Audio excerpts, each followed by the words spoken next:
스포츠 경기에는 다양한 경기들이 있습니다. 그런데 이 스포츠 경기들을 보게 되어지면 특히 구기 종목 같은 경우는 두 가지 경우로 나누어진다고 볼 수가 있습니다.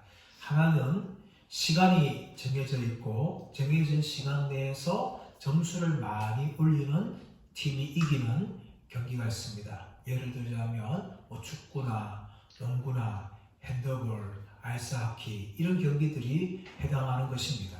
또 하나는 세트를 정하여서 그 세트 내에서 점수를 많이 올리면 이기는 그런 경기들이 있습니다.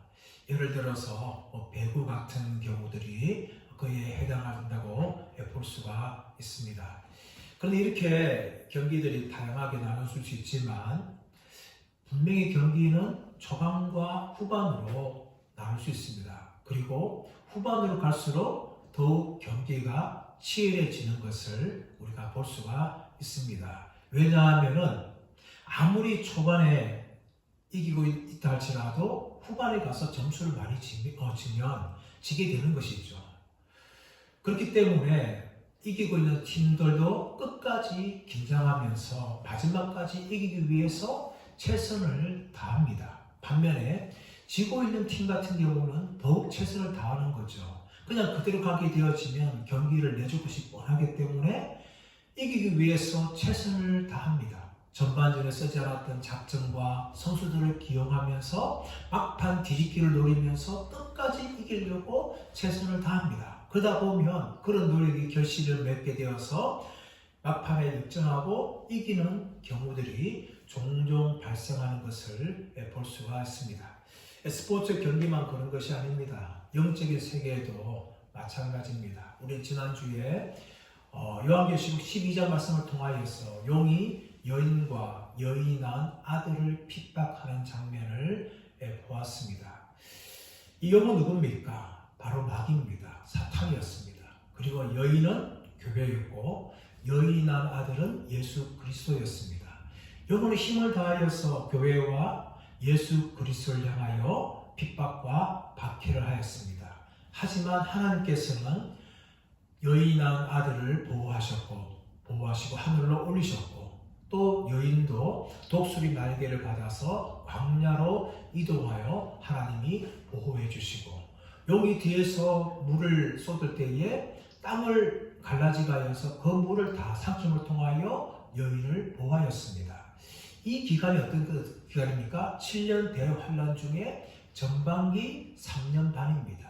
이 전반기 3년 반은 용이 교회와 예수 그리스도를 향하여 핍박과 박해하는 기간이었지만 동시에 하나님께서 교회와 예수 그리스도를 보호하는 그런 기간이었습니다. 그래서 용의 모든 작전들이 다 실패로 돌아가고 말았습니다. 그러나 용은 결코 포기하지 않습니다. 지난주 본문이었던 12장 마지막 17절에서 보시면 용이 바다 모래 위에 서 있더라 라고 마치는 것입니다. 이것은 무엇을 말하고 있는가 하면 용이 포기하는 것이 아니라 자신의 세력들을 동원하여서 대대적인 공격을 하기 위하여 준비하고 있는 것을 보여주는 것입니다. 그리고 오늘 우리가 말씀드렸던 13장은 바로 용이 어떻게 자신의 세력들과 함께 공격하고 있는지를 우리에게 보여주고 있습니다.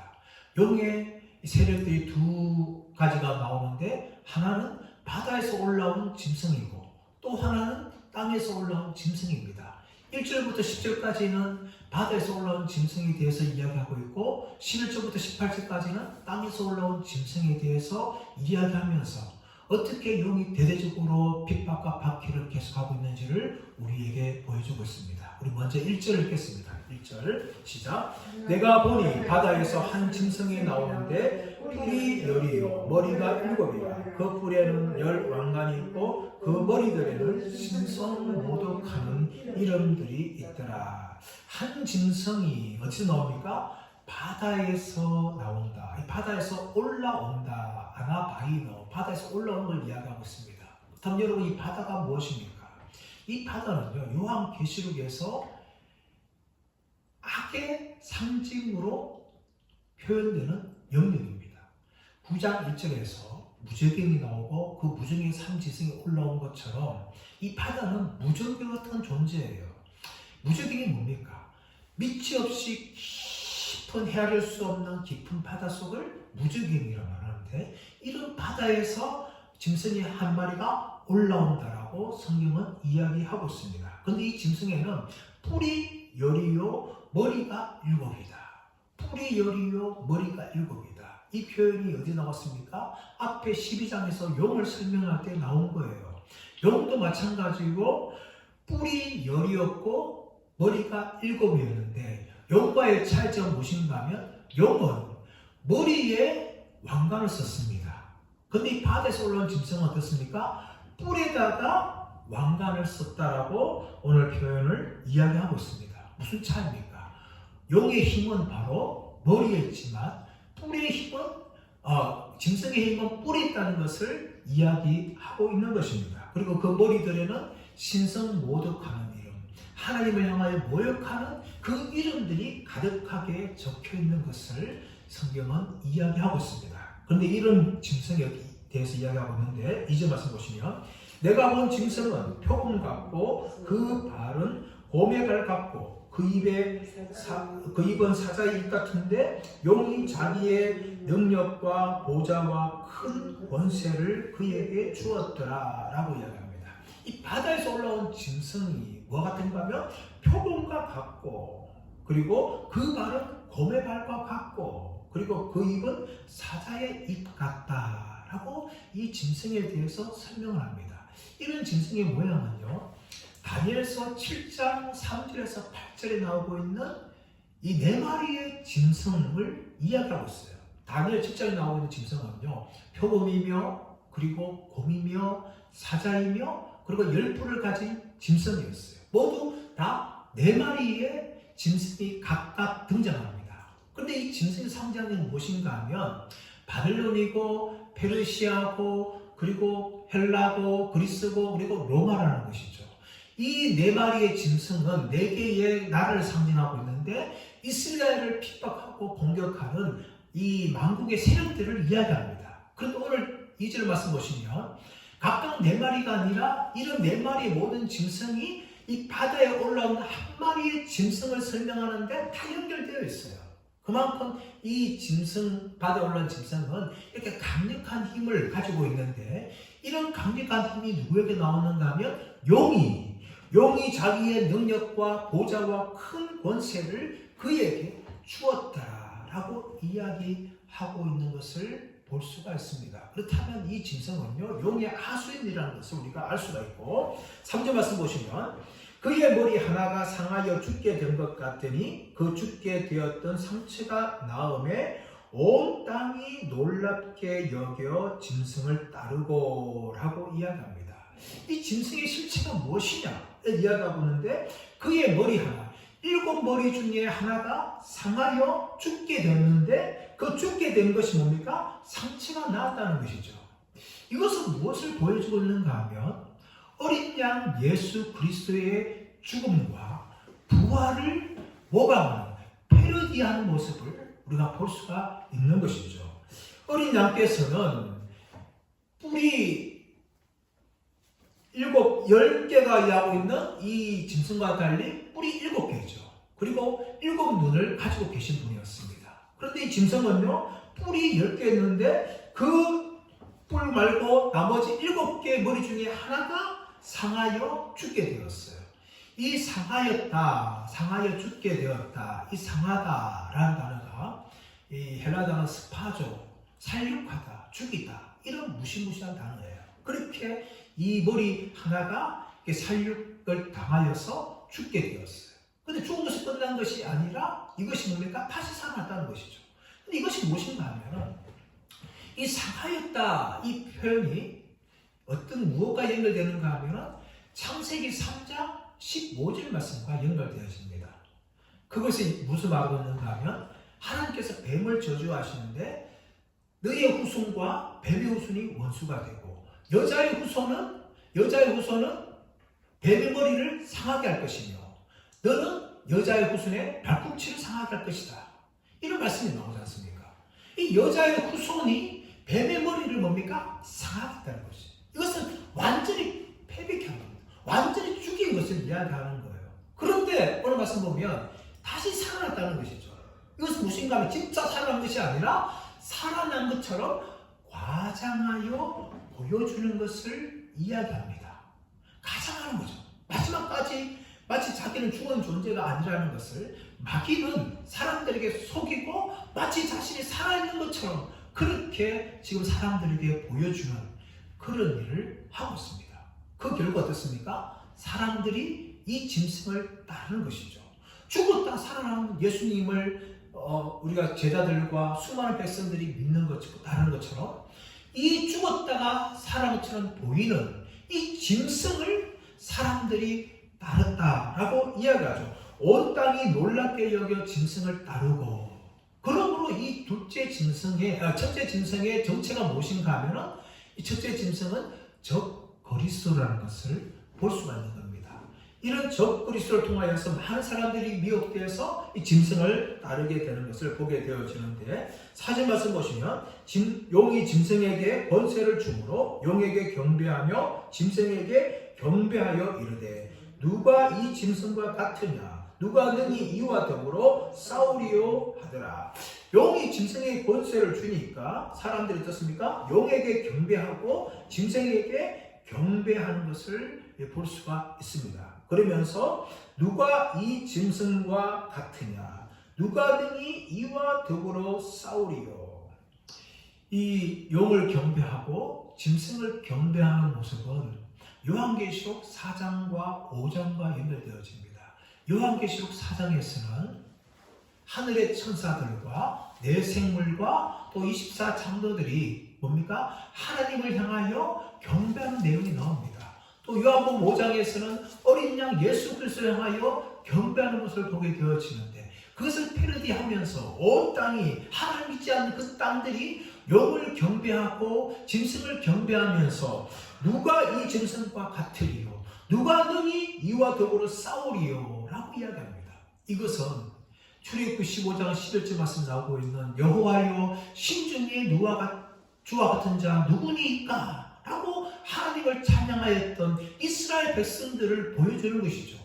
하나님께만 경배와 영광을 올려드려야 되는데 이런 경배와 영광을 용과 바다에서 올라온 짐승을 향하여 경배하는 그런 모습을 보여주고 있습니다. 그래서 그치는 것이 아니라 5절 말씀 보시면 또 짐승이 과장되고 신성 모독을 말하는 입을 받고 또 42달 동안 일할 번식을 받으니라. 이 바다에서 올라온 짐승이 두 가지 특징을 가지고 있는데, 하나는 과장되고 신성 모독하는 말을 한다는 거예요.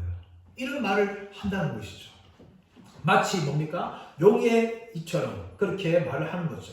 더 나아가서 42달 동안 일할 권세를 받았다. 여기서 여러분 공통적으로 사용되는 단어가 받았다라는 단어입니다. 과장되고 신성 모독하는 말을 받고 또 42달 동안 일할 권세를 받았다. 이 받았다는 것은 물론 용이 짐승에게 준 권세예요. 그런데 이 받았다는 단어가 해도되라는 단어로서 신적 수동태를 이야기합니다. 다시 말하면 용이 짐승에게 주었지만 그 모든 권세는 하나님께서 허락하신 권세라는 것을 보여주는 거예요. 아무리 짐승이 강직한 힘을 가지고 자신의 권세를 휘두른다 할지라도 그것은 하나님께서 제한하신 능력이라는 것을 말하고 있고, 또 이 기간도 42달 동안 하나님이 정하신 기간 동안만 이 짐승이 강력하게 일할 수 있다는 것을 하나님이 제한하는 것을 보여주는 것입니다. 그리고 더 나아가서 이렇게 짐승이 어떻게 합니까? 입을 벌려서 하나님을 향하여 비방하되 그의 이름과 그의 장막 곧 하늘에 사는 자들 향하여 비방하였더라. 용이 짐승이 입을 가지고 있었는데 과장되고 신성 모독을 하는 말이 하지 않습니까? 이것은 하나님을 비방하는 말인데, 이 하나님을 비방하는 말뿐만 아니라 뭡니까? 하나님의 이름과 더 나아가서는 그의 장막, 하늘에 사는 자들을 비방한다라고 이야기하고 있습니다. 이 짐승의 비방은요, 이 하나님을 향해서만 비방하는 것이 아니라 하나님의 백성들까지도, 특히 이 땅이 아니라 이미 하늘에 있는 하늘의 백성들까지도 비방하는 것으로 우리가 성경은 말하고 있습니다. 그리고 7절 말씀 보시면 또 권세를 받아 성도들과 싸워 이기게 되고 각 족속과 백성과 방언과 나라를 다스리는 권세를 받으니, 권세를 받아가지고 성도들과 싸워서 이기게 되는, 이 성도들 뭡니까? 땅에 있는 백성들이죠. 땅에 있는 지상교회 성도들과 싸워서 이기고 각 족속과 백성과 방언과 나라를 다스리는 권세를 받았다라고 이야기합니다. 이 성도들과 싸워서 이기는 것은 마치 이 계시록 11장 말씀 가보시면 두 정인과 싸워서 이기는 그런 본문과 이 오버랩이 되는 것이죠.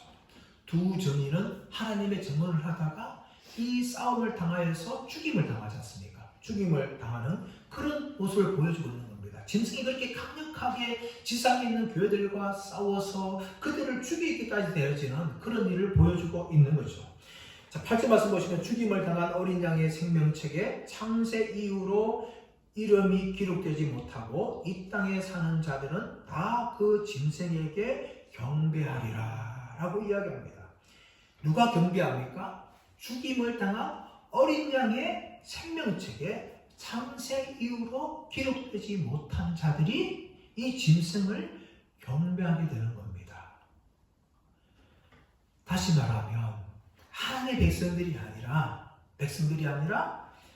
하나님의 백성들이 아닌 땅에 사는 자들은 이 짐승을 경배하는데, 마지막에 나오는 경배하리라 이 단어는 현재이 아니라 미래의 시제를 이야기합니다. 다시 말하면 사도 요한 당시에 뿐만 아니라 또 우리가 살고 있는 이 시대뿐만 아니라 또 마지막 남은 이 3년 반 기간에 해당하는 마지막 시대에 모든 믿지 않는 사람들이 이 짐승을 경배하는 이런 일들이 일어나게 될 것이라는 것을 성경이 이야기하고 있습니다. 이제 이어서 11절 이하에서는 두 번째 땅에 사는 짐승에 대해서 이야기합니다. 11절 말씀 보시면 내가 보매 또 다른 짐승이 땅에서 올라오니 어린 양같이 두 뿔이 있고 용처럼 말을 하더라. 두 번째 짐승은 땅에서 올라옵니다. 땅에서 올라오는데 어린 양같이 두 뿔이 있고 용처럼 말을 하더라. 어린 양같이 두 뿔이 있다는 것이죠. 우리가 계시록 앞에 나오는 5장 6절의 말씀 보시면 어린 양이 어떻습니까? 7뿔을 가지고 있어요. 그렇다면 이 두 뿔을 가진 것은 어린 양을 또 패러디하는 모습을 보여주고 있는 것이죠. 그뿐만 아니라 용처럼 말하는데 어린 양처럼 보이는데 용처럼 말하는 거예요. 그렇다면 이 존재가 뭡니까? 바로 사탄의 하수인에 불과한 존재라는 것을 이야기합니다. 여러분, 그렇다면 이 어린 양을 보이면서 용처럼 말하는 존재가 누굴까요? 계시록 19장 20절과 계시록 20장 10절에서는 이 땅에서 올라온 짐승이 누구인지를 말하고 있는데 거짓 선지자라고 이야기합니다. 거짓 선지자. 예수께서 마태복음 10장 14절에서 이 거짓 선지자를 통해서 나타난 특징이 무엇인지를 말하고 있는데 그들은 양의 옷을 입고 너희에게 나오나 속에는 노략질하는 일이다 라고 이야기합니다. 겉모습은 양처럼 보여요. 그런데 속에는 이리가 있다는 거예요. 그것이 바로 거짓 선지자라는 겁니다. 예수님 말씀처럼 오늘 11절에 나오고 있는 이 땅에서 올라온 두 번째 짐승, 이 짐승이 뭡니까? 어린 양처럼 두 뿔을 가지고 있는데 용처럼 말한다는 거예요. 이것이 바로 거짓 선지자의 실체라는 것을 성경은 이야기하고 있는 것이죠. 자, 근데 12절 말씀 보시면 그가 먼저 나온 짐승의 모든 권세를 그 앞에서 행하고 땅과 땅에 사는 자들을 처음 짐승에게 경배하니 곧 죽게 되었던 상처가 나은 자니라. 여러분, 이 두 번째 나온 짐승이 앞에 나온 짐승의 모든 권세를 그 앞에서 행하는 존재다. 그리고 그 권세를 행하여서 사람들로 하여금 첫째 짐승에게 경배하게 한다라고 12절은 이야기하고 있습니다. 첫째 짐승의 모든 권세를 그 앞에서 행했다. 이 그 앞에서란 단어가 어디서 사용되어지는가 하면 보좌 앞에 계신 하나님 앞에 서 있는 천상의 존재들을 설명할 때에 이 그 앞에서라는 단어가 사용되는 겁니다. 그렇다면 이 짐승 앞에서 권세를 행하는 존재는 바로 뭡니까? 첫째 짐승의 제사장과 같은 그런 역할을 하는 존재라는 거예요. 그래서 사람들로 하여금 자신 앞에 있는 첫째 짐승을 향하여 경배하게 하는 것이죠. 이것이 바로 이 둘째 짐승, 땅에서 올라온 짐승인데, 이 모든 짐승은 뭡니까? 다 그 첫째 짐승의 권세를 받아서 행하는 것이죠. 여러분, 이것은 무엇을 보여주고 있는가 하면 거짓 삼위일체의 실체를 보여주고 있는 겁니다.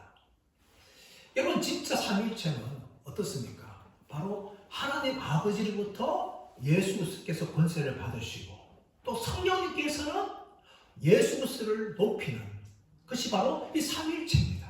근데 이 거짓 삼위일체는 첫째 짐승은 뭡니까? 영에게 권세를 받게 되어지고, 또 둘째 짐승은 성령께서 그리스도를 높이듯이 첫째 짐승을 높이고 있는 그런 모습을 오늘 이 본문에서 보여주고 있는 것이죠.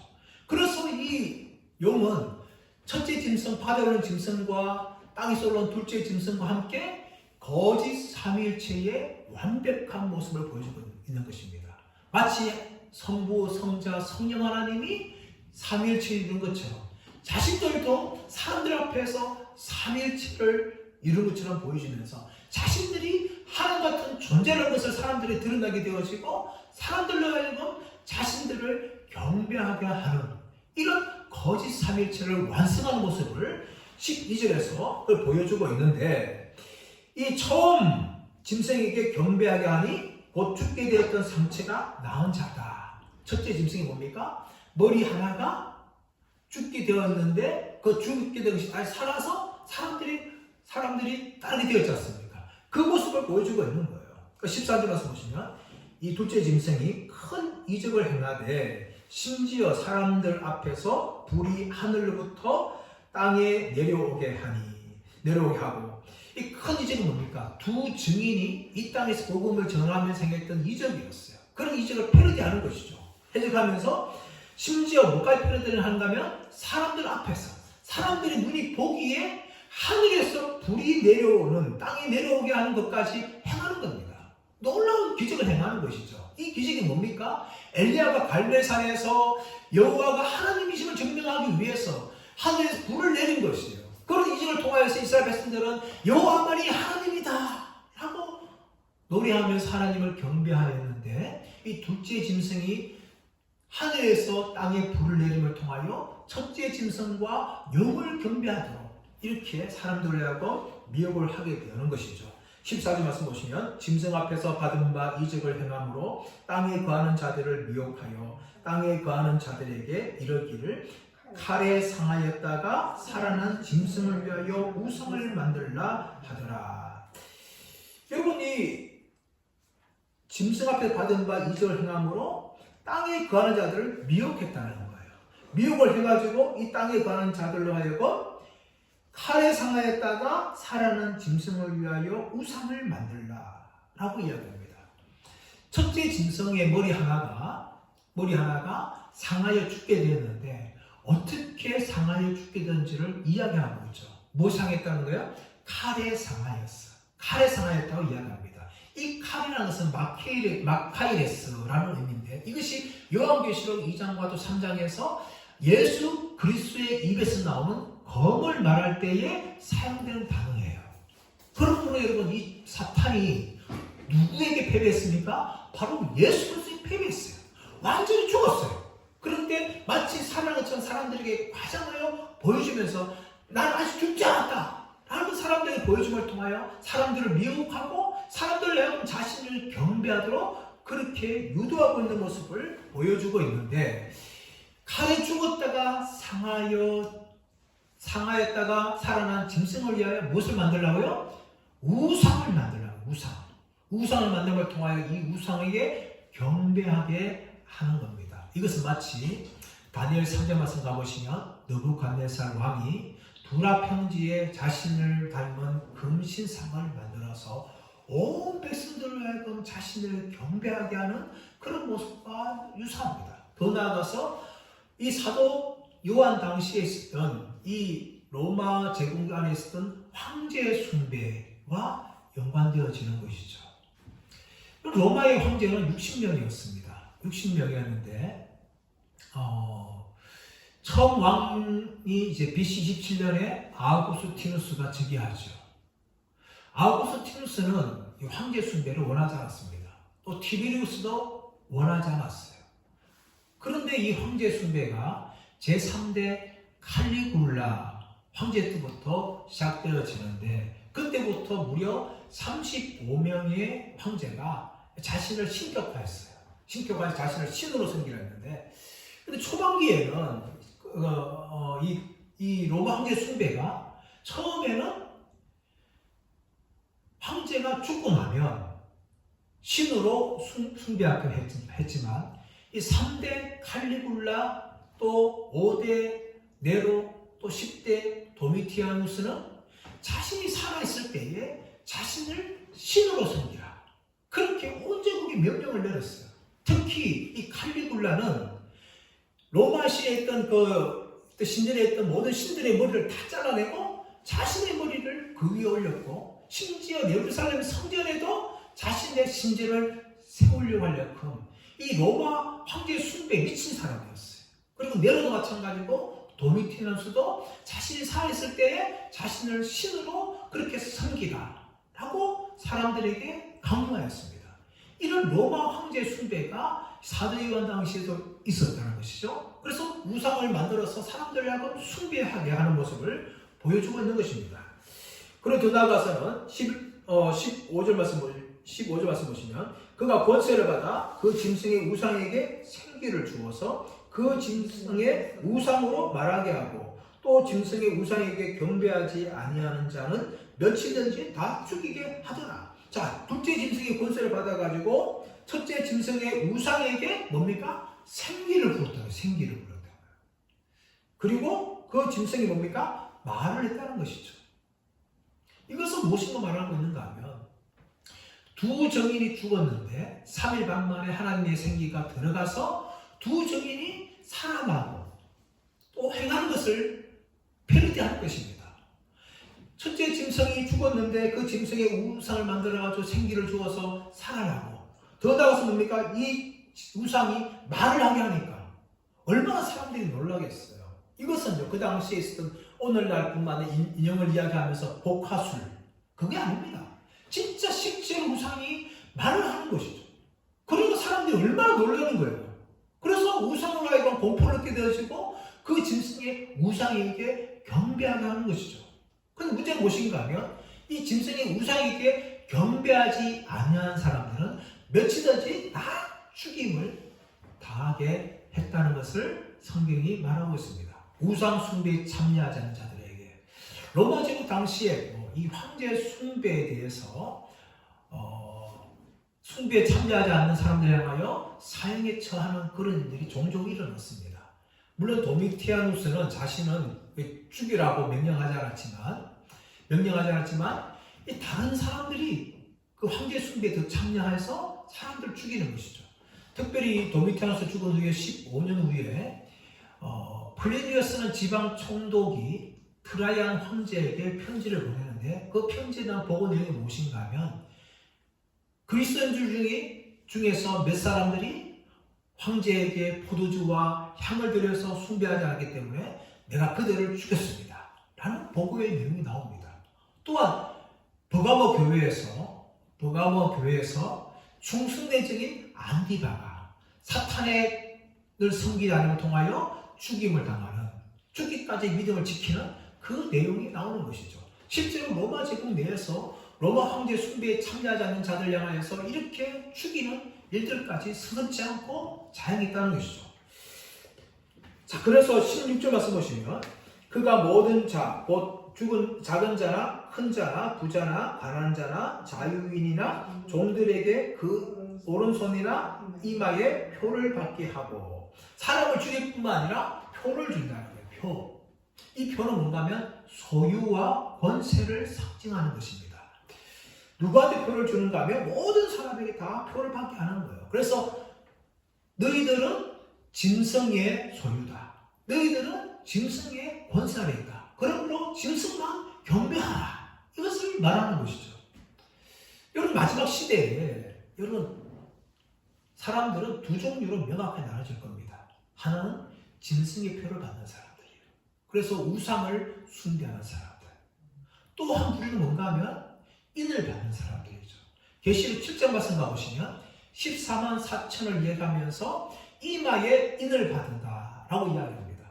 인도 마찬가지, 표도 마찬가지고 소유를 말하는데 이 인을 받는 사람들은 뭡니까?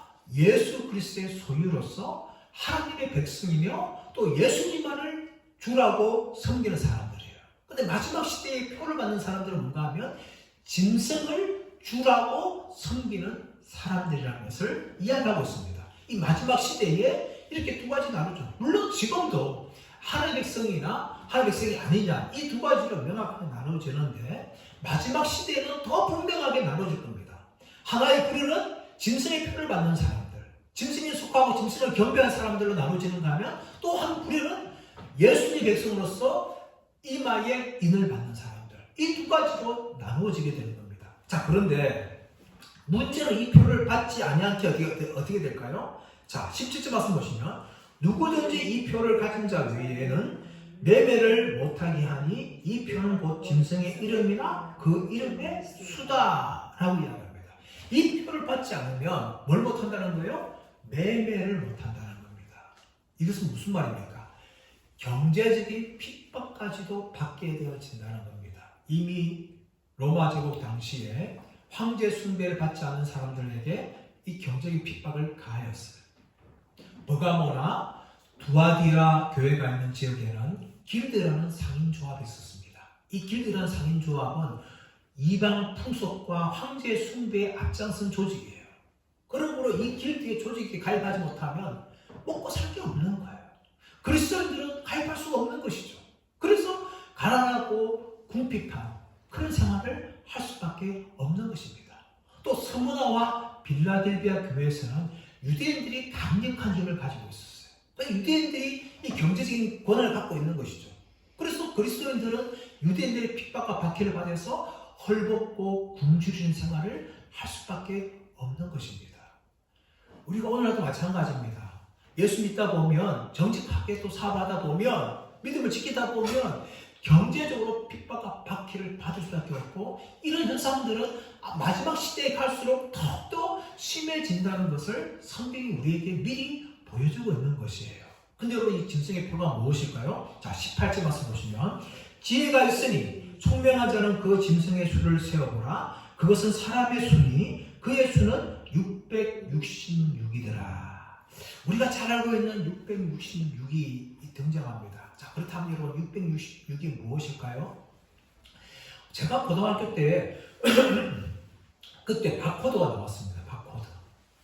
그래서 어느 날 목사님이 저한테 설명해 주시는 거예요. 윤호야, 이 바코드는 뭐야? 짐승의 표다. 앞으로 이익 받지 않으면 거래를 못할 정도 될 것이다. 그렇게 이야기합니다. 과연 이 바코드가 666일까요? 또 어떤 사람들은 미국 오바마 대통령 시대 때 이 건강보험 이 정산을 하기 위해서 사람들에게 베리칩을 심어라. 그렇게 이야기했어요. 베리칩이 666이다. 그래서 베리칩을 통해서 온 나라 백성들이 다 통제가 될 것이다. 하면서 베리칩이 666이다. 라고 주장하는 학자들도 있었습니다. 그렇다면 과연 이 666이 바코드냐? 또 베리칩이 있나? 무엇일까요? 근데 성경을 잘 보시면 18절은 무엇을 말하고 있는가 하면 사람의 수다. 사람의 수라고 이야기하거든요. 사람의 수. 사람의 수라고 볼 때에 이 666은 사람이라는 걸 볼 수 있어요. 사람. 자, 그렇다면 사람이 어떤 사람일까요? 이 666이라는 숫자에 해당하는 사람이 누군가 하면 바로 네로 황제입니다. 네로 황제. 왜 네로 황제일 수 있는가 하면은 그 당시에 이 헬라어 알파벳을 숫자 단위로 계산해서 설명하는 해석하는 방법들이 있었는데 그것이 뭔가 하면 게마트리아라는 방법이었습니다. 알파벳에 있는 두 가지 나누는데 처음부터 9가지는 1에부터 9가 해당하고 뒤에 9가지는 10에서 99까지 해당한다 하면서 그 숫자를 가지고 사람들의 이름을 해석하는데 네로 황제가 이 66에 딱 해당합니다. 자, 그렇다면 네로 황제일까? 네로 황제가 아니라 네로 황제와 같이 그리스도인들을 믿는 사람들을 핍박하고 하나님을 대적하는 존재가 바로 666이라는 거예요. 마지막 시대에 이런 존재가 나타나여서 온 백성들을 미혹하게 되어지고 그리스도를 핍박하게 된다는 것을 성경은 이야기하는 겁니다. 적 그리스도가 나타나고 거짓 선지자가 나타나서 활동하고 핍박과 박해를 자행하여서 심지어 우상에게 경배하지 않는 자들을 육체적으로 죽이는 이런 잔인한 일까지 하게 됐다는 겁니다. 우리 그리스도인들은 이제 이런 일을 직면합니다. 물론 전 세계에서 예수님 이름 때문에 지금도 순교당하는 사람들이 있습니다. 그뿐만 아니라 마지막 시대에 온 교회는 이런 일을 직면할 수밖에 없어요. 그렇다면 교회는 어떻게 될까요? 어떻게 해야 이 적그리스도와 거짓 선지자와 같고 66과 대항하여서 싸울 수 있을까요? 그 비결이 9절 10절에 나오고 있습니다. 9절 10절 우리 한번 읽어볼까요? 시작. 누구든지 귀가 있거든 들을지어다. 사로잡힐 자는 사로잡혀 갈 것이요 칼에 죽을 자는 마땅히 칼에 죽을 것이니 성도들의 인내와 믿음이 여기에 있느니라. 성경은 무엇을 말합니까? 사로잡힐 자는 사로잡힐 것이고 칼에 죽을 자는 칼에 죽을 것이다. 하지만 성도들의 인내와 믿음이 여기 있다. 우리 마지막 시대에 예수 믿는 것 때문에 사로잡혀 갈 것입니다. 또 칼에 의해서 죽임을 당할 수도 있습니다. 하지만 성도들이 그 마지막 시대에 가질 것은 무엇인가 하면 인내와 믿음이라는 거예요. 인내가 뭡니까? 견디며 히포모네 견딘다는 거예요. 견딘다는 거. 무거운 것 아래 버텨내는 거예요. 아무리 핍박과 박해가 있다 할지라도 그 핍박과 박해를 견뎌내라는 겁니다. 또 하나는 뭡니까? 믿음이에요. 믿음. 이 믿음은 뭡니까? 충성입니다. 예수 그리스도에게만 믿음을 지키는 그 충성. 다른 우상을 향하여 경배하는 것이 아니라 오직 하나의 주이신 예수 그리스도에게만 우리의 믿음을 지키는 그 믿음을 이야기하고 있습니다. 이것이 바로 성도들이 마지막 시대에 적그리스도와 거짓 선지자의 핍박과 박해에서 이겨낼 수 있는 비결이에요. 그들을 향하여 칼을 가지고 싸우는 것이 아니라 그 박해와 핍박을 견뎌내는 것이고 끝까지 우상과 로마 황제나 네로 같은 존재를 향하여 경배하는 것이 아니라 오직 예수 그리스도를 향하여 우리의 믿음을 고백하는 이 충성됨을 끝까지 지켜나가는 것이 바로 성도들의 자세라는 것을 이해합니다. 이것이 않고서는 우리가 말세에 살아갈 수 없고 말세에 승리할 수 없는 것입니다. 마지막 시대에 가질 것은 두 가지입니다. 하나는 성도들의 인내며 또 하나는 믿음입니다. 이 두 가지를 끝까지 가짐을 통하여 어떤 핍박과 박해가 우리에게 찾아온다 할지라도 끝까지 믿음으로 승리하시는 저와 여러분 되시기를 예수님의 이름으로 축원합니다.